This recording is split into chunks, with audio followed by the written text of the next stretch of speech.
మంచిదే. మనము గత కొన్ని వారాల నుంచి పరిశుద్ధాత్మ దేవుని గురించి నేర్చుకుంటూ వస్తున్నాం కదండి. పరిశుద్ధాత్మ దేవుని కార్యాలు. క్రీస్తు వారు ఈ లోకంలోకి వచ్చి రక్షణ కార్యం చేసి తిరిగి వెళ్ళిన తర్వాత ఆయన మనల్ని అనాథలుగా విడిచిపెట్టకుండా పరిశుద్ధాత్మను అనుగ్రహించి ఆయన మార్గంలో నడిపించడానికి, ఆయన లేఖన భాగాల నుంచి ఆయన మార్గంలో నడిపించడానికి, ఏ సమయంలో ఏ సందర్భంలో మనం ఎలా ప్రవర్తించాలో తెలియచెప్పడానికి మనకు అనుగ్రహించబడిన ఒక హెల్పర్ పరిశుద్ధాత్మ దేవుడు, ఒక సహాయకునిగా, ఆదరణకర్తగా మనకు అనుగ్రహించబడ్డాడు. ఆయన లేకపోతే మనం ఏమీ చేయలేము, ఆత్మీయ జీవితం జీవించలేము అని మనం నేర్చుకుంటూ వస్తూ ఉన్నాం కదండి. అయితే పరిశుద్ధాత్మ దేవుని గురించిన చాలా లోతైన మర్మాలు ఖచ్చితంగా లేఖన భాగాలలో ఉన్నాయి. మనం ఆయన గురించి ఎంత ఎక్కువ తెలుసుకునే ప్రయత్నం చేస్తే మన ఆత్మీయ జీవితము అంత బలమైన పునాది వేసుకోగలం. మన ఆత్మీయ జీవితానికి బలమైన పునాది వేసుకోవాలి అని అంటే మనల్ని ఆత్మీయతలో నడిపించే వాడి గురించి మనం తెలుసుకోవాలి కదా. మనకి మొదటగా మనం మొదలుపెట్టినప్పుడు కూడా యోహాను సువార్త 3వ అధ్యాయం 3వ వచనం 5వ వచనాలలో మనం నేర్చుకున్నాం. ఒకడు క్రొత్తగా జన్మించితేనే కానీ, క్రొత్తగా జన్మించితే పరలోక రాజ్యాన్ని చూడలేడు. నీటి మూలముగా ఆత్మ మూలముగా జన్మించాల్సిన అవసరము ఖచ్చితంగా ఉంది. మనం నీటి మూలంగా జన్మించడము అంటే ఏంటో, ఆత్మ మూలముగా జన్మించడం అంటే ఏంటో కూడా మనం నేర్చుకున్నాం. కానీ క్లారిటీ అనేది ఖచ్చితంగా మనకు ఉండాలి. అది ఉన్నప్పుడు మనం ఎలా ప్రవర్తిస్తున్నాం, ఎలా మాట్లాడుతున్నాం, ఎలా వెళ్తున్నాం, సరైన మార్గంలోనే నేను ఉన్నానా లేదా అన్నది ఖచ్చితంగా మనకు అర్థమవుతుంది. అర్థమవుతున్నప్పుడు తెలుసుకోవాల్సి మనం సరి చేసుకోవడానికి అవకాశం ఉంటుంది. ఉదాహరణకు మళ్ళొకసారి ఈ విషయాన్ని మనం చూస్తే, నీటి మూలముగా జన్మించడము, ఆత్మ మూలముగా జన్మించడానికి చిన్న డిఫరెన్స్ ఏముంది,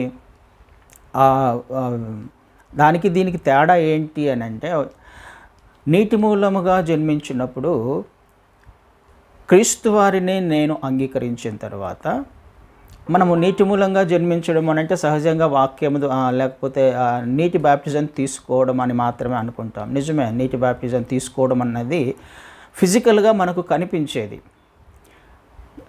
నీటి మూలంగా జన్మించడం అంటే మనం బ్యాప్టిజం తీసుకుంటాం, అది ఫిజికల్గా మనకు కనిపించేది. కానీ దాని యొక్క అర్థం ఏంటి? నీరు అనగానికి మనకు వాక్యము అన్నది సాదృశ్యంగా ఉంది అన్నది మనకు తెలుసు.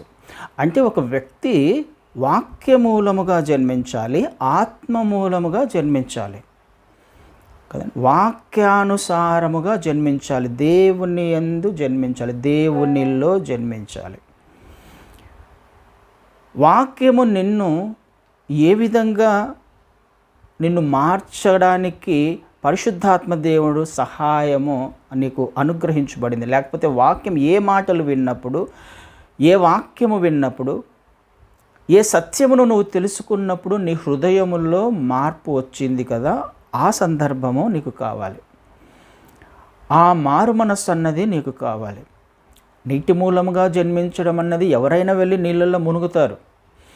నిజమైన మారు మనస్సు లేకుండా కూడా నీళ్ళల్లో వెళ్ళి మునిగేసేయచ్చు. సందర్భాలు వస్తున్నాయి కాబట్టి, స్పెషల్ అకేషన్స్ ఉన్నాయి కాబట్టి, ఈస్టర్ వచ్చిందనో, ఇంకొకటి వచ్చిందనో, బర్త్డే వచ్చిందనో కదా వెళ్ళి నీటిలలో మునుగుతారు. కానీ అది కాదు దేవుని ఉద్దేశము. నువ్వు నేను మనము నిత్యరాజ్యములో చేరాలి అని అంటే ఖచ్చితంగా ఆయన వాక్యమూలముగా జన్మించాలి, వాక్యములో జన్మించాలి. నీటి మూలముగా జన్మించడం అంటే వాక్యములో జన్మించాలి. మనకి ఒక మాట ఎక్కడ కనిపిస్తుంది?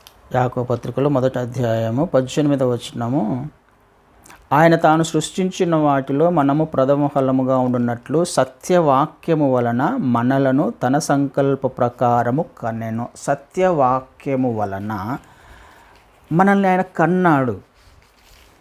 ఇది జరగాలి. నీటి మూలముగా జన్మించినంత మాత్రాన మనము క్రైస్తవులం అయిపోము, విశ్వాసులం అయిపోము, క్రీస్తు మార్గంలో నడవము. అంటే జరగాల్సింది వాక్యమూలముగా, సత్యవాక్యము ద్వారా మనల్ని కన్నాడు ఆయన. ఇది మన జీవితంలో జరుగుతుందా లేదా అంటే అర్థం అవ్వడానికి ఏం జరుగుతుంది అని అంటే, నీటి మూలంగా బ్యాప్టిజం తీసుకున్నప్పుడు లేకపోతే వాక్యము ద్వారా మనల్ని ఆయన కన్నాడు అంటే అర్థం ఏంటంటే, ఇప్పుడు ఉదాహరణకి రోమిలకు రాసిన పత్రిక 11వ అధ్యాయంలో, రోమిలకు రాసిన పత్రిక 11వ అధ్యాయము 16వ వచనాన్ని చదువుతాను. 16, 17. ముద్దలో మొదటి పిడికెడు పరిశుద్ధమైనదైతే ముద్దంతయు పరిశుద్ధమే, వేరు పరిశుద్ధమైనదైతే కొమ్మలను పరిశుద్ధములే. అయితే కొమ్మలలో కొన్ని విరిచివేయబడి అడవి ఒలీవ మొక్కవై ఉన్న నీవు వాటి మధ్యన అంటుగట్టబడి ఒలీవ చెట్టు యొక్క సారవంతమైన వేరులో వాటితో కలిసి పాలు పొందిన ఎడల ఆ కొమ్మల పైన నీవు అతిశయింపకుము. ఇక్కడ జరుగుతున్న ఒక చిన్న ఉపమానాన్ని చెప్పడానికి ప్రయత్నం చేస్తాను అర్థం అవ్వడానికి. ఒలీవ చెట్టు ఉంది. ఒలీవ చెట్టు ఎవరు? మనం కాదు. ఒలీవ చెట్టు ఇజ్రాయేలీలు, దేవుని ప్రజలు. ఈ ఒలీవ చెట్టు దేవునికి అవిధేయత చూపించింది. ఆయన మాటలు వినట్ల, ఆయన యందు విశ్వాసం ఉంచట్ల. అయితే అడవి ఒలీవ చెట్లం మనం. ఫలము లేకుండా ఈ లోకంలో జీవిస్తున్న వాళ్ళము మనము. అయితే దేవుని కనికరం చొప్పున మనము ఆయన యందు విశ్వాసం ఉంచినప్పుడు, అంటే వాక్యము వలన ఆయన మనల్ని కన్నప్పుడు, వాక్యము ద్వారా మనము ఆయన మారు మనస్సు కలిగినప్పుడు, అడవి ఒలీవ చెట్టుకున్న కొమ్మలుగా ఉన్న మనల్ని, నేను అడవి ఒలీవ చెట్టుకు ఒక కొమ్మగా ఉన్నా, నేను ఎప్పుడైతే రక్షించబడ్డానో ఆ కొమ్మను కట్ చేసి నిజమైన ఒలీవ చెట్టు ఏదైతే ఉందో ఆ ఒలీవ చెట్టుకి అంటుగట్టేస్తాడు ఆయన. అంటే ఇక్కడ అవిశ్వాసులుగా ఉన్న ఇజ్రాయేలీలు ఎవరైతే ఉన్నారో ఆ కొమ్మలను విరిచేసి వారి స్థానంలో కదా, వాళ్ళు అవిశ్వాసంగా ఉన్నారు కాబట్టి, నమ్మలేదు కాబట్టి మనల్ని ఈ చెట్టులోకి ఆయన తీసుకొని వస్తున్నాడు. ఆ చెట్టుకు అంటుగట్టబడి ఎక్కడున్నాం మనము? బ్యాప్టిజం అంటే ఏంటి అని అంటే, వాక్య మూలముగా నువ్వు జన్మించావు అని అంటే ఏం జరగాలి? నీలో నాలో మనలో ఏం జరగాలి? ఎప్పుడైతే ఆ అడవి ఒలీవ చెట్టుకున్న కొమ్మను తీసుకొని వచ్చి ఆయన నిజమైన ఒలీవ చెట్టుకున్న కొమ్మను దానికి అంటుకట్టాడో అప్పుడు జరుగుతున్న ఒక విషయం ఏంటి? ఒలీవ కొమ్మవై ఉన్న నీవు వాటి మధ్యన అంటుగట్టబడి ఒలీవ చెట్టు యొక్క సారవంతమైన వేరులో వాటితో కలిసి పాలు పొందిన ఎడల, అంటుగట్టబడిన నీకు ఇప్పుడు ఏం జరుగుతుంది? ఒక సారము నీలో ప్రవహిస్తుంది. ఎక్కడి నుంచి వస్తుంది? లైఫ్ వస్తుంది నీలో. అడవి ఒలీవ చెట్టు కొమ్మకున్న నీవు నిజమైన ఒలీవ చెట్టుకున్న ఒరిజినల్ ఒలీవ చెట్టుకు లేకపోతే ఇజ్రాయేలు ఒక ఒలీవ చెట్టుకు కొమ్మగా నువ్వు అంటుగట్టబడినప్పుడు నీలో లైఫ్ వస్తుంది, సారం వస్తుంది. ఎక్కడి నుంచి వస్తుంది ఈ సారము? వేరు నిన్ను భరిస్తుంది కదా, వేరులో నుంచి నీకు లైఫ్ వస్తుంది. బ్యాప్టిజం అంటే ఏమర్థమవుతుంది అని అంటే, నీలో దేవుని జీవము, క్రీస్తు యొక్క లైఫ్ ఎప్పుడైతే ప్రవహిస్తుందో దానినే బ్యాప్టిజం అంటున్నాం. అర్థం చేసుకుందాం. అక్కడ నువ్వు ఫలించట్లా, లోకంలో ఉన్నావు, చచ్చిన స్థితిలో ఉన్నాం మనము. కానీ అక్కడి నుంచి తీసుకొని మనము ఇజ్రాయేలు జనాంగముగా తన ప్రజలలో మనం చేర్చబడ్డప్పుడు మనలో ఏం లేదు, వేరు లేదు, జీవం లేదు, ఏమీ లేదు. ఎప్పుడైతే ఆయనలో మనం చేర్చబడ్డామో, చెట్టుకు మనం అంటుగట్టబడ్డామో, మనలో జీవము ప్రవహిస్తుంది, సారము ప్రవహిస్తుంది, లైఫ్ వస్తుంది. పార్టేకింగ్ ఆఫ్ హిజ్ లైఫ్ అన్నమాట. క్రీస్తు వారి శరీరములో నేను పార్టేక్ చేసుకుంటున్నాను, దానిలో నేను ఆ సారాన్ని అనుభవిస్తున్నాను. అంటే అర్థం ఏంటి? ఇంతకుముందు నాలో లేని జీవము ఇప్పుడు నాలో జీవం ప్రవహిస్తుంది. అంటే మనకు అర్థం అవ్వడానికి కొరింథీయులకు రాసిన 2వ పత్రికలో 5:17లో, ఎవడైనను క్రీస్తునందున్న ఎడల వాడు నూతన సృష్టి అనే మాటను చూస్తున్నాం కదా. ఎప్పుడైతే నేను క్రీస్తు వారిలో చేర్చబడ్డానో, ఆయనతో అంటుగట్టబడ్డానో, నూతన సృష్టిగా మార్చబడాలి. నీటిలో కేవలము మునిగి బాహ్యంగా అందరికీ కనిపించే విధంగా నీటిలో మునిగినంత మాత్రాన నూతన జీవన్ రాదు. నువ్వు ఆయనతో అంటుకట్టబడిన అనుభవంలోకి నువ్వు వచ్చినప్పుడు వాక్యము ద్వారా, నిజమైన వాక్యము ద్వారా నీ హృదయం నిజంగా మారింటే ఏం జరుగుతుంది అంటే నూతన సృష్టిగా మార్చబడతావు. నూతన సృష్టిగా మార్చబడినప్పుడు మాత్రమే కదా మనకు రోమిల అపొస్తలుల కార్యాలలో బాప్టిజం తీసుకున్నప్పుడు పరిశుద్ధాత్మ అనుగ్రహించబడతాడు. ఇక్కడ ఉన్న ఈ పరిశుద్ధాత్మ ఏం చేస్తాడు? నీకు పరిశుద్ధాత్మ అభిషేకము వేరు కదా. ఇందాక యోహాను సువార్తలో మనం చూసినట్టుగా నీటి మూలముగా ఆత్మ మూలముగా, నీటి మూలముగా మాత్రమే నేర్చుకుంటున్నాం మనం. ఆత్మ మూలముగా ఏ విధంగా సంపాదించుకోవాలనే పాయింట్కి నెక్స్ట్ వెళ్దాం. ఏం జరగాలి నువ్వు నీటి మూలముగా నిజంగా జన్మించినప్పుడు? నీకు వచ్చిన ఈ పరిశుద్ధాత్మ అనుగ్రహించబడతాడు కదా. ఈ పరిశుద్ధాత్మ నీలో వచ్చినప్పుడు, ఆ జీవము నీలో వచ్చినప్పుడు ఆత్మ అభిషేకము కలిగినట్టు కాదు. అది వేరు, ఇది వేరు. నీ వాక్య మూలముగా నువ్వు ఎప్పుడైతే జన్మిస్తావో నీకు అనుగ్రహించిన పరిశుద్ధాత్మ వేరు, పరిశుద్ధాత్మ బ్యాప్టిజము వేరు అనేది చెప్పడానికి ప్రయత్నం చేస్తున్నా. అది వేరు, ఇది వేరు. నీకు అనుగ్రహించబడిన ఈ పరిశుద్ధాత్మ నువ్వు వాక్యము ద్వారా జన్మించినట్లయితే మొదటగా నీలో కలగాల్సిన మార్పు ఏంటంటే నూతన సృష్టి. నీ జీవితంలో పాతవన్నీ గతించిపోయి ఉండాలి. నువ్వు మారు మనసు పొంది మార్పు చెందుతూ ఉంటావు కదా. మార్పు చెందే ప్రయత్నంలో ఉన్నప్పుడు మాత్రమే నీలో కార్యం జరుగుతుంది. నీలో నిజమైన వాక్యం ద్వారా కన్నావు అని అర్థం. మారు మనస్సు రూపాంతర అనుభవము అని అంటూ నేర్చుకుంటూ వచ్చాం కదా. నేను నీటి మూలముగా బ్యాప్టిజం తీసుకున్నాను అంటే అర్థం ఏంటి అని అంటే నాలో క్రొత్త జీవము ఉండాలి, నూతన సృష్టిగా నేను మార్చబడి ఉండాలి, నా ఆలోచన విధానము మారి ఉండాలి, ప్రవర్తన మారి ఉండాలి. ఈ పరిశుద్ధాత్మ దేవుడు ఏదైతే వరం అనుగ్రహించబడుతుందో ఈ పరిశుద్ధాత్మ దేవుడు నూతన సృష్టిలోకి నన్ను తీసుకుని వెళ్తాడు. పాతవన్నీ గతించిపోయి సమస్తమును క్రొత్తవాయేను అంటాం. అంటే మన జీవితంలో కొత్తవిగా మార్చబడుతూ ఉండాలి. నా ప్రవర్తన మారిపోయి ఉంటుంది, ఆలోచన మారిపోయి ఉంటుంది, మాట తీరు మారిపోయి ఉంటుంది. ఇది జరగట్లేదు అని అంటే నేను అనుమానించాలి నా రక్షణను. ఇది జరగట్లేదు అని అంటే నా నీటి బాప్టిజాన్ని అనుమానించాలి. నాకు అనుగ్రహించబడిన ఈ పరిశుద్ధాత్మ నాలో మార్పును తీసుకొని వస్తాడు, ఆలోచనలో మార్పును తీసుకొని వస్తాడు, జీవం వస్తుంది అని అంటే కదా. ఇప్పుడు ఒలీవ చెట్టుకు అంటుకట్టబడినప్పుడు వేరులో నుంచి నువ్వు జీవాన్ని పొందుకొని బ్రతుకుతాం. మనం ఆత్మీయంగా బ్రతికిన సెన్స్ ఏదైతే కలిగి ఉందో అది ఇచ్చేది పరిశుద్ధాత్ముడు. పరిశుద్ధాత్మ అభిషేకం కాదు. పరిశుద్ధాత్ముడు నాలో జీవాన్ని ఇస్తాడు. ఆయన మాటల ద్వారా, లేఖనాల ద్వారా నేను ఆత్మీయంగా బ్రతికి ఉన్నాను అన్నదానికి సాదృశ్యమే ఆ నీటి మూలముగా జన్మించడం, వాక్య మూలంగా జన్మించడం. నాలో మార్పును గమనించాలి.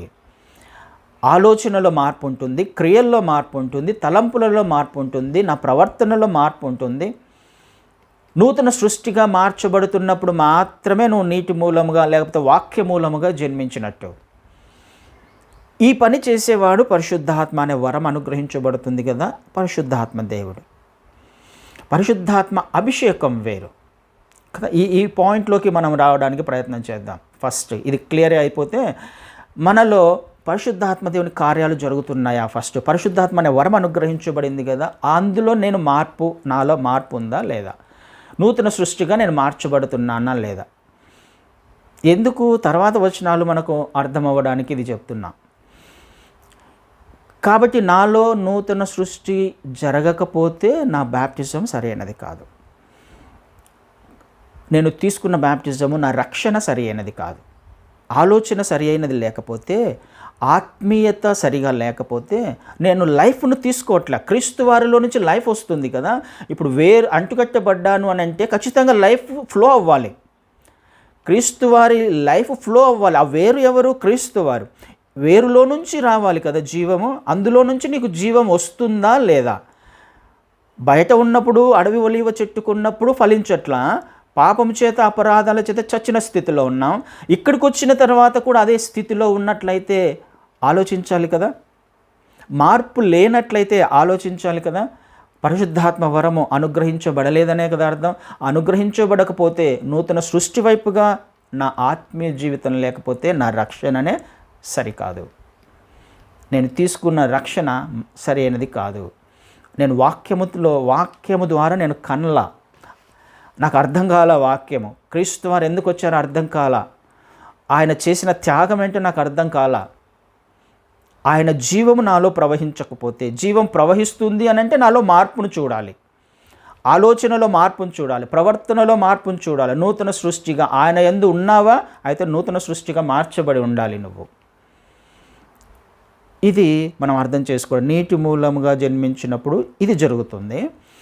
ఆత్మ మూలముగా జన్మించినప్పుడు ఏం జరుగుతుంది కదండి. ఇది మనకు 2-3 ఎగ్జాంపుల్స్ ద్వారా మీకు చెప్పడానికి ప్రయత్నం చేస్తాను. ఇది మనము పొందుకునేది, అడిగి పొందుకునేది. అది మనకు అపోస్తుల కార్యాల్లో ఒకసారి,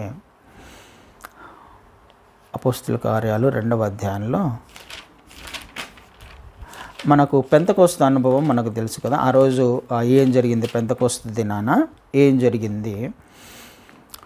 పెంతెకోస్తు పండుగ దినం వచ్చినప్పుడు మొదటి అధ్యాయము 2వ వచనం, క్షమించండి, అపోస్తుల కార్యాలు 2వ అధ్యాయము మొదటి వచనాలలో పెంతెకోస్తు పండుగ దినం వచ్చినప్పుడు అందరూ ఒక చోట కూడి ఉండిరి. అప్పుడు వేగముగా వీచు బలమైన గాలి వంటి ఒక ధ్వని ఆకాశము నుండి అకస్మాత్తుగా వారు కూర్చుండి ఉన్న ఇల్లంతయు నిండెను.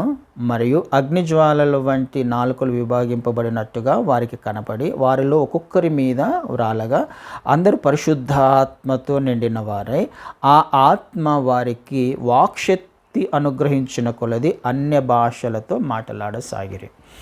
పెంతెకోస్తు దినాన జరిగిన సంఘటన మనకు తెలుసు. ఏం జరిగింది? ఒక గాలి వీచినట్టుగా మనం చూస్తున్నాం. అక్కడ అగ్నిజ్వాల చేత వారి మీద ఒక్కొక్కరి మీద 120 మంది పరిశుద్ధాత్మ బ్యాప్టిజాన్ని పొందుకున్నారు. పరిశుద్ధాత్మ బ్యాప్టిజము పొందుకున్నప్పుడు ఏం జరిగింది? అక్కడ వాళ్ళందరూ కూడా అన్య భాషలతో వాక్శక్తి ఎవరు అనుగ్రహిస్తున్నారు? ఆత్మ వారికి వాక్శక్తి అనుగ్రహించిన కొలది. పరిశుద్ధాత్మ బ్యాప్టిజంలో జరుగుతున్న పని దేవుని వాక్శక్తిగా శక్తినిస్తాడు. ఆయన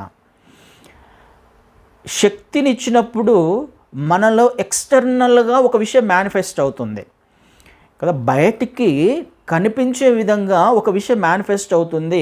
అక్కడ జరిగిన విషయం ఏంటంటే అన్య భాషలతో మాట్లాడారు. అన్య భాషలు అంటే వేరే లాంగ్వేజెస్, మనం అంటుంటాం దేవదూతల భాష కాదు, అన్య భాషలు కిందకి వచ్చినప్పుడు వాళ్ళు మాట్లాడుతున్నప్పుడు అక్కడ ఉన్న అనేక మంది, అక్కడ ఆ ఏరియాలో వేరు వేరు ప్రాంతాల నుంచి వచ్చిన వాళ్ళు ఉన్నారు కదా, అరే మన భాషలో మాట్లాడుతున్నారే, వాళ్ళకి అర్థమవుతుంది, అర్థమయ్యే భాషలో కదా. వేరు భాషలు, వేరు ప్రాంతాల నుంచి గ్రీకులు ఉన్నారు, చాలామంది ఉన్నారు కదా అక్కడ.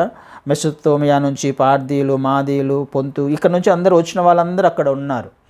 వేరు లాంగ్వేజెస్ తెలిసిన వాళ్ళు ఉన్నారు. వాళ్ళకు అర్థమయ్యే విధంగా వాళ్ళ భాషల్లో మాట్లాడుతున్నారు. వాళ్ళకి భాష రాదు నిజానికి, కానీ ఏ విధంగా మాట్లాడుతున్నాడు? వాక్శక్తి అనుగ్రహించినప్పుడు ఎక్స్టర్నల్గా ఒక విషయం నీలో, నాలో, మనలో జరుగుతుంది.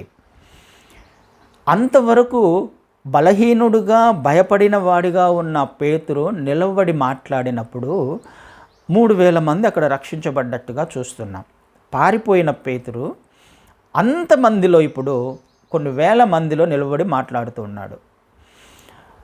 శక్తిని పొందుకున్నప్పుడు నీలో ఒక మార్పు, ఆ మార్పు కూడా ఏంటి అని అంటే సువార్త గురించిన విషయాలు అక్కడ ప్రకటిస్తూ ఒక విషయాన్ని చెప్తాడు ఆయన.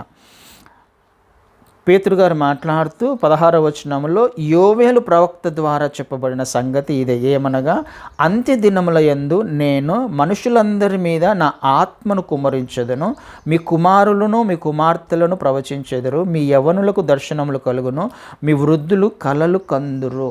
అంత్య దినాలలో జరుగుతున్న సంఘటన. ఎందుకు మనం నేర్చుకోవడానికి ప్రయత్నం చేయాలి అని అంటే ఈ పరిశుద్ధాత్మ శక్తి ఇప్పుడు నీకు, నాకు, మనకు చాలా చాలా అవసరం. దేవుని వాగ్దానాలు నెరవేర్పు దిశగా వెళ్తూ ఉన్నాయి, నెరవేర్చబడే దిశగా వెళ్తూ ఉన్నాయి, నెరవేర్చబడాలి. ఈ పరిశుద్ధాత్మ అభిషేకము లేకపోతే అంత్య దినాలలో కుమ్మరిస్తానని వాగ్దానం ఉంది. ఆనాటి నుండి పరిపూర్ణంగా ఇంకా పరిశుద్ధాత్మ దేవుడు కుమ్మరించబల్ల, అందరి మీద కుమ్మరించబల్ల, అందరి మీద కుమ్మరిస్తాననే వాగ్దానం ఉంది. ఎవరిని ఇంతకుముందు కొంతమందికి మాత్రమే అది మొదటి దినాలలో కొంతమందికి మాత్రం అనుగ్రహించబడింది.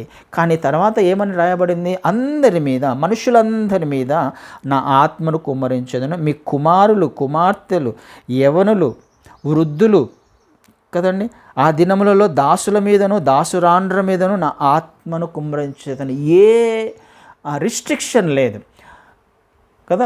ఆయనకు మనం ఏమంటే పార్షియాలిటీ లేదు. అందరి మీద ఆయన ఆత్మను కుమ్మరించడానికి సిద్ధంగా ఉన్నాడు. ఈ ప్రవచనము నెరవేర్చబడాలి. ఆనాడు పార్షియల్గా నెరవేర్చబడింది. ఆ ప్రవచనం యొక్క నెరవేర్పు ఇదే అని చెప్పుకుంటూ కంప్లీట్గా అందరి మీద కుమ్మరించబడింది. అప్పుడు 120 మంది మీద మాత్రమే, అందరి మీద అంటున్నాడు. అంటే ఇంకా అందరి మీద కుమ్మరించబడే సందర్భాలలో లేకపోతే అంత్య దినాలలో మనం ఉన్నాం. నీకు నాకు మనకు ఈ ఆత్మ కావాలి, అభిషేకం కావాలి. ఎందుకు అభిషేకం కావాలి అని అంటే, ఆనాడు భయస్థుడిగా ఉన్న, భయపడుతూ రూములో దాక్కుని ప్రార్థన చేస్తున్న క్రీస్తు వారిని శిలువ మరణానికి తీసుకొని వచ్చినప్పుడు అందరూ పారిపోయారు, ఎవరు లేరు కదండి. ఈ స్థితి మళ్ళీ నీకు నాకు మనకు రాబోతుంది. నువ్వు నిలవబడాలి, విశ్వాసములో నిలవబడాలి, స్థిరంగా నిలవబడాలి కదా, భయపడకుండా నిలవబడాలి. ఇది జరగాలి నీకు, ఇది నిలవబడాలి, నువ్వు నిలవబడగలగాలి అని అంటే నీకు కావలసినది అంత్య దినాలలో నీకు కుమ్మరించబడే ఈ ఆత్మ కావాలి. ఈ ఆత్మ అందరి మీద ఊరికేనే రాదు. అది మనం నేర్చుకోవడానికి ప్రయత్నం చేద్దాం. ఖచ్చితంగా పరిశుద్ధాత్మ అభిషేకమును మనము పొందుకోవాలి. ఇక్కడ ఎలా వచ్చింది అని అంటే ఏకత్వం ద్వారా వాళ్ళు సాధించారు. 10 రోజులు ఏక మనస్సుతో వారు ప్రార్థన చేశారు. వాళ్ళు ప్రార్థించడం వలన వారి మీద పరిశుద్ధాత్మ దేవుడు కుమ్మరించబడినట్టుగా చూస్తూ ఉన్నాం కదా. అంత్య దినాలలో జరగబోయే సంఘటన పరిశుద్ధాత్మ కుమ్మరింపు. చిన్నపిల్లలని కాదు, వృద్ధులని కాదు, ఎవరు అందరి మీద కూడా ఆయన కుమ్మరించడానికి ఇష్టపడుతున్నాడు. ఆ శక్తిని పొందుకోవడానికి ఇష్టపడుతున్నాడు. తర్వాత మనం 3వ అధ్యాయంలో తర్వాత అక్కడ ఒక అద్భుతమైన సంఘటన జరుగుతుంది. ఒక కుంటివాడు లేచినప్పుడు నువ్వు ఎలా స్వస్థపరుస్తావు అని చెప్పేసి అంటే, నువ్వు ఇదిగో దేవుని నామమున, క్రీస్తు నామమున నువ్వేం అద్భుతాలు చేయకూడదు అంటే, నేను ఎలా అద్భుతాలు చేయకుండా ఉంటా అంటే ధైర్యంగా మాట్లాడిన పేతురుని చూస్తాం అక్కడ. నేను ప్రకటిస్తాను ఖచ్చితంగా, తెలిసిన విషయాలను ప్రకటించకుండా ఎలా ఉంటాను అని 4వ అధ్యాయానికి వచ్చినప్పుడు మనం చూసుకుంటూ వెళ్తాం. 19వ అధ్యాయంలో 4వ అధ్యాయం 19లో అందుకు పేతురు యోహానును వారిని చూసి, దేవుని మాట వినుట కంటే మీ మాట వినుట దేవుని దృష్టికి న్యాయమా? మీరే చెప్పండి, మేము కన్న వాటిని విన్న వాటిని చెప్పక ఉండలేమని వారికి ఉత్తరం ఇచ్చిరి. ఇది జరగాలి. అంత్య దినాలలో ఆత్మ అభిషేకం లేకపోతే ధైర్యంగా నిలవబడలేము, మనము విశ్వాసములో నిలవబడలేము కదండి. అయితే ఈ ఆత్మ నాకు ఎలా వస్తుంది అన్నది మనం నేర్చుకోవడానికి ప్రయత్నం చేస్తున్నాం. అయితే ఒక ఎక్స్టర్నల్గా ఇక్కడ జరిగిన సంఘటన, ఎక్స్టర్నల్గా పరిశుద్ధాత్మ కుమ్మరింపు జరిగినప్పుడు ఎక్స్టర్నల్గా ఒక విషయం మేనిఫెస్ట్ అయింది. వాళ్ళు భాషల్లో మాట్లాడారు కదా, అర్థమయ్యే భాషలో మాట్లాడారు, అందరికీ తెలిసిన ఒక భాషలో మాట్లాడారు, సువార్తను ధైర్యంగా ప్రకటించే భాషలో వాళ్ళు మాట్లాడారు కదా. మారు మనస్సు కలిగేలా వారి జీవితంలో ఎదుటి వ్యక్తిలో మారు మనస్సు కలిగే విధంగా పరిశుద్ధాత్మ దేవుని కార్యం అక్కడ జరిగింది. ఎక్స్టర్నల్ మేనిఫెస్టేషన్ అనేది ఒకటి జరుగుతుంది మన జీవితంలో. ఒకటి అంటే కొన్ని ఎగ్జాంపుల్స్ మీకు చెప్పి నేను అక్కడికి వెళ్ళడానికి ప్రయత్నం చేస్తాను. ఇదే అపోస్తుల కార్యాల్లో 8వ అధ్యాయంలో 8వ అధ్యాయము 14 నుంచి ఒకసారి చూస్తే, అక్కడ సంఘము హింసించబడుతూ ఉన్నప్పుడు ఫిలిప్పు వెళ్ళి సమరయ వారందరూ దేవుని వాక్యమును అంగీకరించిరని 14వ వచనంలో, 8వ అధ్యాయం 14వ వచనంలో, సమరయ వారు దేవుని వాక్యం అంగీకరించిరని యెరూషలేములోని అపోస్తులు విని పేతురును యోహానును వారి యొద్దకు పంపిరి. వీరు వచ్చి వారు పరిశుద్ధాత్మను పొందవలెనని వారి కొరకు ప్రార్థన చేసిరి. అంతకుముందు వారిలో ఎవరి మీదనో ఆయన దిగి ఉండలేదు. వారు ప్రభువైన యేసు నామమున బ్యాప్టిజం మాత్రం పొంది ఉండిరి. బ్యాప్టిజం పొందారు, పరిశుద్ధాత్మ దేవుని వరం మాత్రం, పరిశుద్ధాత్మ దేవుడు మాత్రం వారి మీద దిగి ఉండలే, అభిషేకం వారి మీద లేదు కదా. పరిశుద్ధాత్మలో వారు బ్యాప్టిజం తీసుకోవాలి కదా. స్పష్టంగా అంటే 2 వేరు అన్న విషయం గ్రహించడానికి ప్రయత్నం చేద్దాం. క్రీస్తు నామమున బ్యాప్టిజం అయితే తీసుకున్నారు, బ్యాప్టిజం తీసుకున్నారు, కానీ దేవుడు వారి మీద, పరిశుద్ధాత్మ దేవుడు వారి మీద దిగి ఉండలేదు. వాక్యాన్ని వింటున్నాడు. ఫిలిప్పు చెప్పిన దాని ద్వారా వాక్యం విన్నారు, అంగీకరించారు. ఇప్పుడు వారిలో ఏం ప్రవహిస్తుంది? జీవం ప్రవహిస్తుంది. క్రీస్తు వారి జీవం ప్రవహిస్తుందంటే నూతన సృష్టిగా మార్చబడ్డారు వాళ్ళు. వారి ఆలోచన ప్రవర్తన మార్చుకొని క్రీస్తు మార్గంలో నడిచే ప్రయత్నం చేస్తున్నారు. అంటే రక్షణ సొంతం, నాకు సంబంధించింది. నా ఆత్మీయ జీవితం మారుతుంది, నా ఆలోచన మారుతుంది, నా క్రియలు మారుతూ ఉన్నాయి. మారాలి. ఇది నీటి మూలంగా జన్మించడం అంటే మారాలి. మారినప్పుడే నేను నీటి మూలంగా జన్మించాను, లేకపోతే వాక్య మూలంగా జన్మించాను అని అర్థం. ఇది జరుగుతుంది ఒకరి విషయంలో. కానీ ఇది కూడా జరగట్లేదు అని అంటే కేవలం నీటిలో మునిగినాను అని మాత్రం అంటే కుదరదు. అది మన బాప్టిజమే కాదు, రక్షణ కాదు కదా. జన్మించాను అని అంటే మారు మనసు ఉంటుంది, ఆలోచన మారుతుంది, ప్రవర్తన మారుతుంది. ఇది వాళ్ళలో జరుగుతుంది. కానీ ఆయన వారి మీద దిగి ఉండలేదు అనే మాటను చూస్తున్నాం. పరిశుద్ధాత్మ బాప్టిజం వాళ్ళకు జరగలేదు అనేది ఒకటి మనం ఇక్కడ చూస్తున్నాం. ఈ రెండు వేరు వేరు కదా, వేరు వేరు. కిందికి వచ్చినప్పుడు 17వ వచనంలో, అప్పుడు పేతురును యోహానును వారి మీద చేతులు ఉంచగా వారు పరిశుద్ధాత్మను పొందిరి. అప్పుడు జరిగిన సంఘటన, వారి మీద చేతులుంచి ప్రార్థన చేసి పరిశుద్ధాత్మను పొందారు. ఏ విధంగా తెలిసింది వాళ్ళకి వాళ్ళు పరిశుద్ధాత్మను పొందారు అన్నదానికి 18వ వచనంలో, అపోస్తులు చేతులుంచుట వలన పరిశుద్ధాత్మ అనుగ్రహించబడనని సీమోను చూచి. గారెడి వారి ఒక సంఘటన ఉంది కదా అక్కడ. ఆ వ్యక్తి కూడా క్రీస్తు వారిని అంగీకరిస్తారు, బాప్టిజం తీసుకుంటాడు, బాగానే ఉంది. అయితే ఈ సీమోను ఏం గమనించాడు? చూచాడు. ఏం చూశాడు? పరిశుద్ధాత్మ బాప్టిజం వారికి జరిగింది అన్నది చూశాడు. కనపడిందనే కదా అర్థం. ఏం కనపడింది? ఏదో గ్రహించాడు, వాళ్ళలో ఏదో గ్రహించాడు. ఒక ఎక్స్టర్నల్గా మేనిఫెస్టేషన్ అనేది జరిగింది వారిలో కదండి. చేతులుంచి ప్రార్థన చేసినప్పుడు పరిశుద్ధాత్మ వారి మీద దిగాడు అని అంటే, పరిశుద్ధాత్మ అభిషేకము జరిగింది అని అంటే, ఆ విషయాన్ని సీమోను చూచాడు. అంటే వారిలో ఇంకొకటి జరిగి ఉండే అవకాశం ఉంది. ఎక్స్టర్నల్గా ఒక విషయం జరుగుతుంది. మొదటగా అక్కడ అన్య భాషల్లో మాట్లాడారు. ఇక్కడ ఏమి జరిగి ఉండే అవకాశం ఉంది? ఏదైనా జరగవచ్చు. అంటే పరిశుద్ధాత్మ దేవుని అభిషేకము జరిగినప్పుడు కొన్ని సూచనల గురించి చెప్తూ ఉన్నాను నేను. అన్య భాషల్లో మాట్లాడితేనే పరిశుద్ధాత్మ అభిషేకము జరిగినట్లు, పరిశుద్ధాత్మ బ్యాప్టిజం జరిగిందని అర్థం కాదు. దాని అర్థం అది కాదు. ఇక్కడ అన్య భాషల్లో మాట్లాడారన్న మాట లేదు. ఇంకొకటి ఏం జరుగుతుంది అని అంటే, ఒకవేళ మన పరిశుద్ధాత్మ బ్యాప్టిజం జరిగినప్పుడు మన జీవితాలలో మన హృదయమును ఆయన మీద కుమ్మరించుకొని మన పాపపు స్థితిని బట్టి కూడా ఏడుపుతో మనం ప్రార్థన చేస్తాం. అంటే బయటికి మన పాపాలను ఒప్పుకుంటూ మన హృదయంలో ఉన్న తప్పులు, ఇంతకుముందు చేసిన ప్రతి విషయాన్ని ఆయన ఒప్పింప చేస్తూ ఉన్నప్పుడు బయటికి ఒక విషయం జరుగుతుంది. ప్రతి విషయాన్ని ఒప్పుకుంటాం, ప్రతి విషయాన్ని మనము క్షమాపణ విధంగా క్షమించమని ఆయన పాద సన్నిధిలో గోజాడుతూ ఆయన యొక్క అత్యున్నతమైన ప్రేమను ప్రకటిస్తూ ఆయన ప్రేమను రుచి చూసినప్పుడు మన పరిశుద్ధాత్మ దేవుడు ఊరికే ఉండలేదు మనకు. అందుకనే యోగ్యముగా ప్రార్థన చేయటం మనకు తెలియదు. పరిశుద్ధాత్మ దేవుడు ఉచ్చరింప శక్యము కాని మూలుగులతో, పరిశుద్ధాత్మ అభిషేకం జరిగినప్పుడు, లేకపోతే పరిశుద్ధాత్మ బ్యాప్టిజం వచ్చినప్పుడు మనము ఊరికే ఉండలేక మనం ఏడుస్తాము గట్టిగా. మన పాపపు స్థితిని బట్టి నేను ఇది నా స్థితి ఇదేయా, నా స్థితి ఇది అని ఒప్పుకుంటాం. బయటికి కనపడుతుంది అది. అంత మాత్రమే కాదు, దేవుని యొక్క అద్భుత కార్యాలను, ఆయన ప్రేమను, ఆయన త్యాగాన్ని వర్ణించుకుంటూ ఆయన చేసిన క్రియలను, లేకపోతే మన కొరకు ఆయన పడిన ఆ శ్రమలన్నిటినీ, ఎంత గొప్పవాడివి, ఎంత మంచి దేవుడివయ్యా, నా పాపపు స్థితిని బట్టి అడవి ఒలివ మొక్కల్లా ఉన్న నేను అంటే. ఇంకొక విషయం ఏదైతే జరుగుతుంది అని అంటే, మన జీవితంలో ఒప్పింపబడతాము. మన జీవితంలో పాపపు స్థితిని బట్టి, ఎంత భయంకరమైన స్థితి నాది కదా. కన్నీటితో మనము ఒక రకంగా చెప్పాలంటే ఏడుస్తాము బాగా. కన్నీటి దారుల ప్రవహిస్తూనే ఉంటాయి. ఒక మేనిఫెస్టేషన్ అనేది జరుగుతుంది పరిశుద్ధాత్మ బ్యాప్టిజం జరిగినప్పుడు. నీలో, నాలో, మనలో ఏదో ఒకటి కనపడుతుంది మనలో. గమనిస్తూ ఉండడానికి ప్రయత్నం చేద్దాం. మన జీవితాలలో పరిశుద్ధాత్మ అభిషేకం లేకపోతే బ్యాప్టిజం జరుగుతుందా లేదా, జరగకపోతే మనం పొందుకోవడానికి మనం ఇంకొకటి 2 లేఖన భాగాలను మనం చూడడానికి ప్రయత్నం చేద్దాం. 10వ అధ్యాయంలో, అపోస్తుల కార్యాలు 10వ అధ్యాయంలో కొర్నేలియస్ సంగతి మనకు తెలుసు కదా. కొర్నేలియస్ వారి జీవితంలో జరిగిన విషయాలన్నీ మనకు తెలుసు. 10వ అధ్యాయంలో 44వ వచనాన్ని చదువుతాను. పేతురు ఈ మాటలు ఇంకా చెప్పుచుండగా అతని బోధ విన్న వారందరి మీదకి పరిశుద్ధాత్మ దిగెను.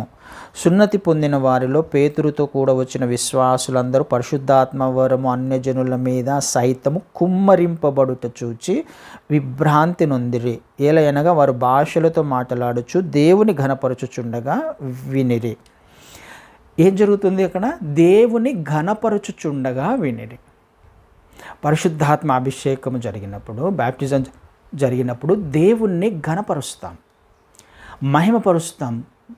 మనకు తెలియకుండానే పరిశుద్ధాత్మ దేవుడు బయటికి ప్రార్థన చేస్తాడు, దేవుని నామమును గొప్ప చేస్తూ ఉంటాడు, ఆయన కార్యాలను గొప్ప చేస్తూ ఉంటాడు. లేకపోతే ఏడుస్తూ ఉంటాం, మన పాపపు స్థితిని బట్టి మనం ఏడుస్తూ ఉంటాం. వీళ్ళు కూడా ఏం జరుగుతుంది ఇక్కడ? పరిశుద్ధాత్మ దిగినప్పుడు ఏం జరుగుతుంది? అన్యజనుల మీద కుమ్మరింపబడగా విభ్రాంతి నొందిరి కదా. మనవలే పరిశుద్ధాత్మను పొందిన వీరు అప్పుడు తర్వాత బ్యాప్టిజం తీసుకున్నారు కదా. బ్యాప్టిజం తర్వాత తీసుకున్నారు. మొదటగా పరిశుద్ధాత్మ అభిషేకము వారి జీవితంలో జరిగినట్టుగా చూస్తున్నాం. అయితే ఎక్స్టర్నల్గా మేనిఫెస్టేషన్, ఇది కుమ్మరింపబడ్డం. పరిశుద్ధాత్మ అనే వరం అనేది ఇండివిజువల్గా మనకు అనుగ్రహించబడుతుంది. పరిశుద్ధాత్మ దేవుడు కుమ్మరింపు అనేది ఒకటి జరుగుతుంది. ఒక గ్లాస్ వాటర్ కాదు, ఒక పెద్ద ఒక డ్రమ్ నీళ్ళు ఎట్లయితే మనం పడతాయో అంటే తేడా కోసం చెప్తున్నా, అర్థం అవ్వడానికి. కుమ్మరించబడినప్పుడు ఊరికే ఉండలేం, నువ్వు నేను మనం తట్టుకోలేము. ఆయనని తట్టుకోలేకపోయినప్పుడు ఏమవుతుందంటే మనము బయటికి ఏడుస్తూ ప్రార్థన చేయడము, ఆయనను అంటే ఆయన కార్యం అప్పుడు అర్థమవుతుంది మనకి, ఆయన చేసిన మేలులు అర్థమవుతాయి, ఆయన ఎంత గొప్పవాడు మనకు అర్థమవుతుంది. మనంతకు మనముగా ఆ విషయాలు బయటికి ఎక్స్ప్రెస్ చేస్తాం కదా. ఎక్స్టర్నల్ మేనిఫెస్టేషన్ అనేది నా జీవితంలో ఒక్కడున్నప్పుడు జరగవచ్చు, లేకపోతే ఒక సమూహముగా ఉన్నప్పుడు కూడా ఇది జరిగే అవకాశం ఉంది. అయితే ఇది ఏ విధంగా మనం పొందుకుంటాము? ఇంకొకసారి ఇంకొక వచనాన్ని చదువుతాను నేను. అపోస్తుల కార్యాలలో 19వ అధ్యాయం, అపోస్తుల కార్యాలు 19వ అధ్యాయంలో అపోల్లో కొరింథులో ఉన్నప్పుడు జరిగినదేమనగా, పౌలు పై ప్రదేశములలో సంచరించి ఎఫెసుకు వచ్చి కొందరు శిష్యులను చూసి, మీరు విశ్వసించినప్పుడు పరిశుద్ధాత్మను పొందితిరా అని వారిని అడగగా, వారి పరిశుద్ధాత్ముడు ఉన్నాడన్న సంగతియే మేము వినలేదని చెప్పిరి. అప్పుడు అతడు, అలాగైతే మీరు దేనిని బట్టి బాప్తిసం పొందితిరని అడగగా, వారు యోహాను బాప్తిసం బట్టినే అని చెప్పారు. అందుకు పౌలు, యోహాను తన వెనుక వచ్చువాని యందు అనగా యేసునందు విశ్వాసముంచవలన ప్రజలతో చెప్పుచు మారుమనస్సు విషయమై బాప్తిసం ఇచ్చానని చెప్పాను. వారు ఆ మాటలు విని ప్రభువైన యేసు నామమున బాప్తిజం పొందిరి. ప్రభువైన యేసు నామమున బాప్తిజం పొందిరి. తర్వాత పౌలు వారి మీద చేతులు ఉంచగా పరిశుద్ధాత్మ వారి మీదకి వచ్చాను. అప్పుడు వారు భాషలతో మాట్లాడుటకును ప్రవచించుటకును మొదలుపెట్టిరి. కదండి, బాప్టిజము వేరు, పరిశుద్ధాత్మ బాప్టిజము వేరు. పరిశుద్ధాత్మ బాప్టిజము జరిగినప్పుడు డైరెక్ట్గా మాట్లాడుతున్నా అంటే, మీరు అసలు పరిశుద్ధాత్మ బాప్టిజం పొందారా, పరిశుద్ధాత్మ వరాన్ని పొందారా మీరు అంటే తెలియదు చాలామందికి. అసలు ఉన్నాడన్న విషయమే తెలియదు, పరిశుద్ధాత్మ అభిషేకం పొందాలన్న విషయమే నాకు తెలియదు అని అంటున్నారు కదా. వాళ్ళు అసలు ఉన్నారు, పరిశుద్ధాత్ముడు ఉన్నాడన్న సంగతే మాకు తెలియదు అని అంటున్నారు. చాలామందికి తెలియని విషయాలు అవసరము ఈ చివరి దినాలలో కదా. ఇది ఖచ్చితంగా మన జీవితంలో మనము అడిగి పొందుకోవాల్సిన విషయాలు ఇవి. ఎలా పొందుకుంటాను నేను? ఎలా నాకు ఈ పరిశుద్ధాత్మ బాప్టిజం జరుగుతుంది? ఎలా జరుగుతుంది? క్రీస్తు వారు యోహాను సువార్తలో ఆయన మాట్లాడుతూ 7వ అధ్యాయంలో 37వ వచనాన్ని చదువుతాం. 7:37లో, ఆ పండుగలో మహాదినమైన అంత్యదినమున యేసు నిలిచి, ఎవడైనను దప్పికొనిన ఎడల నా యొద్దకు వచ్చి దప్పి తీర్చుకొనవలెను. నా యందు విశ్వాసం ఉంచు వాడెవడో లేఖనము చెప్పినట్టు వాని కడుపులో నుండి జీవజల నదులు పారునని బిగ్గరగా చెప్పాను. తన యందు విశ్వాసం ఉంచు వారు పొందబోవు ఆత్మను గురించి ఆయన ఈ మాట చెప్పెను కదా. ఆత్మను గురించి ఈ మాట చెప్పాను. అయితే ఎలా నేను పొందుకుంటాను అని అంటే, ఎవరైనా ఒకవేళ దప్పికొంటే నిజంగా నీకు పరిశుద్ధాత్మ బాప్టిజం కావాలి అని ఒకవేళ నువ్వు అనుకుంటే, నువ్వు ఆశ కొంటే, నీకు ఆశ ఉండాలి మొదటగా కదండి. నువ్వు ఆత్మను పొందుకోవాలి అని అంటే నీకు ఆశ ఉండాలి. క్రీస్తు కొరకు రోషము కలిగిన జీవితము. ఏం జరుగుతుంది పరిశుద్ధాత్మ అభిషేకం జరిగినప్పుడు, లేకపోతే బాప్టిజం జరిగినప్పుడు అని అంటే, సాక్ష్య జీవితము జీవించడానికి దేవుని పనులు లేకపోతే దేవుని ఆజ్ఞలు, అది పరిచర్యనే కావచ్చు, లేకపోతే సాక్ష్యము ఒక సాక్షిగా జీవించడం కావచ్చు, సమరే స్త్రీ జీవించినట్టుగా అనేక మందిని దేవుని వద్దకు నడిపించడం కావచ్చు. ఇది జరగాలి అని అంటే దేవుని ఆజ్ఞ కదా ఇది. అందరం వెళ్ళి సర్వసృష్టికి సువార్త ప్రకటించాలి. అందరం వెళ్ళడానికి వీల్లేదు. కానీ ఒక సాక్ష్య జీవితం అయితే అందరం కలిగి ఉండాలి కదా. నీటిలో మునిగినంత మాత్రాన మన జీవితం మారిపోదు. ఆయనతో అంటుకట్టబడిన అనుభవంలోకి వచ్చినప్పుడే మన జీవితం మారిపోతుంది. పరిశుద్ధాత్మ అనే వరము పొందుకున్న తర్వాత నాలో మార్పు రావాలి. ఆ మార్పును నేను పొందుకుంటూ ఉన్నప్పుడు నేను ఊరికి ఉండలేను. ఏం చేయగలను? ఒక సాక్ష్య జీవితం నాకు కావాలి. ఈ సాక్ష్య జీవితం ఎందుకు? చుట్టుపక్కల ఉన్న వారందరినీ దేవుని మార్గంలో నడిపించడానికి. అందుకనే నువ్వు, లేకపోతే సమస్యలు వచ్చినప్పుడు, అననుకూల పరిస్థితులు వచ్చినప్పుడు నువ్వు నిలవబడడానికి. పేతురు నిలవబడ్డాడు.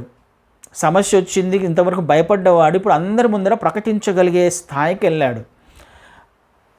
మరణించడానికి కూడా, హతసాక్షిగా కావడానికి కూడా శిష్యులందరూ ఇష్టపడ్డారు.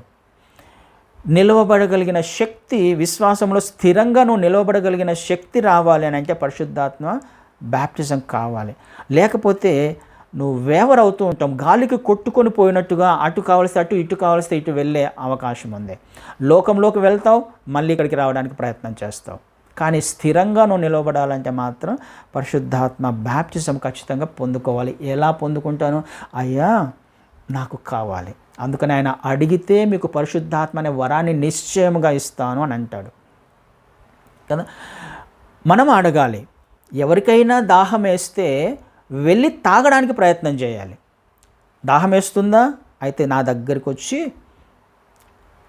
వచ్చి ఏమంటున్నాడు? నా వద్దకు వచ్చి దప్పి తీర్చుకొనవలెను. అంటే ఎంత ఈజీగా ఉంది, ఎంత సులభంగా ఉంది ఇది. వచ్చి దప్పి తీర్చుకొనవలెను. ఆయన వద్దకంటే మనం ఫ్రిడ్జ్లో వెళ్ళి వాటర్ తీసుకొని తాగినట్టుగా.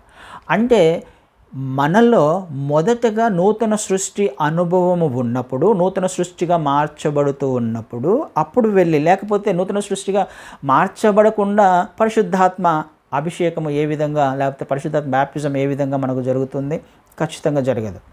ఏక మనస్సు ఉన్నప్పుడు వాళ్ళ మధ్యలో జరిగింది కదండి. ఏక మనస్సు వారిలో ఉన్నప్పుడు, తర్వాత క్రీస్తు నామములో బాప్టిజం పొందిన తర్వాత, వారిలో మారు మనసు కలిగిన తర్వాత, పశ్చాత్తాపడిన తర్వాత, కొర్నేలియస్ కుటుంబంలో సువార్త ప్రకటించబడుతున్నప్పుడు వారు ఒప్పింపబడ్డారు. పరిశుద్ధాత్మ అభిషేకం జరిగింది. పరిశుద్ధాత్మ బాప్టిజం కుమ్మరింపు అక్కడ జరిగినట్టుగా చూస్తున్నాం. అంటే నాలో మారు మనస్సు, యథార్థమైన మారు మనస్సు, నూతన సృష్టి ఇది జరుగుతూ ఉన్నప్పుడు అప్పుడు నువ్వు వెళ్ళి అడగాలి, నాకు పరిశుద్ధాత్మ బాప్టిజం కావాలి. దప్పి తీర్చుకోవడానికి నీకు ఆశ ఉన్నప్పుడు నువ్వు వెళ్ళి అడగాలి. నేను విశ్వాసంలో స్థిరంగా ఉండాలి. నేను చెలించని విశ్వాసం నాకు కావాలి. సమస్యలు అననుకూలంగా ఉన్నప్పుడు నేను భయపడకుండా ఉండడానికి నాకు కావాలి. అడిగితేనే ఇస్తాడు ఆయన కదండి. అడిగితేనే ఇస్తాడు. అడగకుండా నీకు అనుగ్రహించబడదు. ఎందుకు? నీకు ఆశ ఉండాలి కదా. మొదటగా క్రీస్తు కొరకు రోషం కలిగిన జీవితం జీవించాలనే ఆశ నీకు ఉందా లేదా? ఇది మనం నేర్చుకోవడానికి ప్రయత్నం. ఎక్స్టర్నల్ మేనిఫెస్టేషన్ అనేది జరుగుతుంది. మీరు వ్యక్తిగతంగా ఎప్పుడైనా ప్రార్థన చేసుకుంటున్నప్పుడు, వ్యక్తిగతంగా ఆయన వద్ద గోజాడుతూ నాకు పరిశుద్ధాత్మ అభిషేకం కావాలి అని ప్రార్థన చేసుకుంటున్నప్పుడు పొందుకున్నావా లేదా అన్నది ఎలా తెలుస్తుందనంటే, నీలో కంటిన్యూస్గా ఒక దుఃఖం వస్తుంది. నీ స్థితిని గురించిన ఒక దుఃఖం నీకు వస్తుంది. ఏడుస్తూ ఉంటావు, ఏదో మాట్లాడుతూ ఉంటావు, ఆయన గురించి పొగుడుతూ ఉంటావు, ఆయనను హెచ్చిస్తావు, ఘనపరుస్తావు, కీర్తిస్తావు, స్తుతులతో ఆయనను ఘనపరుస్తావు, ఆయన నామమును గొప్ప చేస్తావు. కంటిన్యూస్గా అది నీకు ఎంతసేపు చేస్తావో కూడా నీకు అర్థం కాదు. ఇదేనా కాదా అని గుర్తుపట్టడానికి, ఈ విషయాలు తెలుసుకోవడానికి భవిష్యత్తులో జరగబోతుంది మన జీవితాలలో, మన కుటుంబాలలో.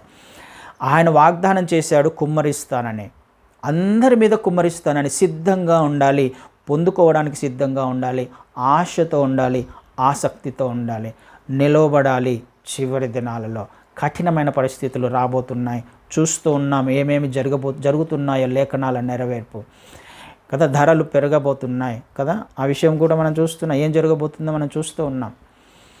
భయంకరంగా పెరగబోతున్నాయి. యుద్ధం ఇలాగే జరిగింది అని అంటే కనుక మనకు ఫ్యూయల్ ఎంతగా పెరుగుతుందో, ఎంత తక్కువ మనకు షార్టేజ్ వస్తుందో, దాని ఫలితంగా రేట్లు ఎలా పెరగబోతున్నాయో, తర్వాత ఒకే కరెన్సీ లేకపోతే ఒకటే వస్తుంది, తర్వాత ఏం రాబోతుంది, వన్ నేషన్ అన్నట్టుగా లేకపోతే వన్ కరెన్సీ రాబోతుంది. ఇవన్నీ ఒకదాని తర్వాత ఒకటి లింక్ అయి ఉన్నాయి, జరగబోతున్నాయి. ఎలా తట్టుకోగలవు మరి నువ్వు, మనము? ఆయన నిన్ను గట్టిగా పట్టుకోకపోతే, నిన్ను నడిపించకపోతే, ఆయన ఆత్మ నీలో లేకపోతే ఏ విధంగా నిలవబడగలం? తప్పిపోతాం. కాబట్టి ఆలోచన చేయడానికి ప్రయత్నం చేద్దాం. పరిశుద్ధాత్మను దేవుని చిత్తమైతే మీరు వ్యక్తిగతంగా ప్రార్థన చేస్తున్నప్పుడు అడగండి, నాకు పరిశుద్ధాత్మ అభిషేకం కావాలి, నేను నిలవబడాలి, నీ కొరకు సాక్షిగా నిలవబడాలి, నేను సిద్ధంగా ఉండాలి, పరిస్థితులను తట్టుకోవడానికి కావాల్సిన శక్తి కావాలి నాకే. ఆయన ఇస్తానన్నాడు, వాగ్దానం చేశాడు. నేను చేసినవాడు నమ్మదగినవాడు కదా. అయితే నువ్వు అడగడానికి ప్రయత్నం చేస్తుండండి. ఇప్పటి నుంచి వచ్చిందా లేదా అనే దానికి కూడా కొన్ని ఉదాహరణలు చూసాము. ఈ విధమైన మేనిఫెస్టేషన్ మీరు ఒక్కరు చేసిన ప్రార్థన చేసినా, గుంపులో చేసినా ఈ విధమైన మేనిఫెస్టేషన్ జరిగినప్పుడు పరిశుద్ధాత్మ బ్యాప్టిజము నువ్వు పొందుకున్నట్టుగా గుర్తించడానికి ప్రయత్నం చేయండి. అప్పుడు నీలో ఒక మార్పును చూస్తావు, అద్భుతమైన మార్పును చూస్తావు, అద్భుతమైన ఆత్మీయ జీవితాన్ని చూస్తావు. రోషము కలిగిన ఆయనకు వ్యతిరేకంగా ఏదైనా తప్పు జరిగిందంటే తట్టుకోలేవు.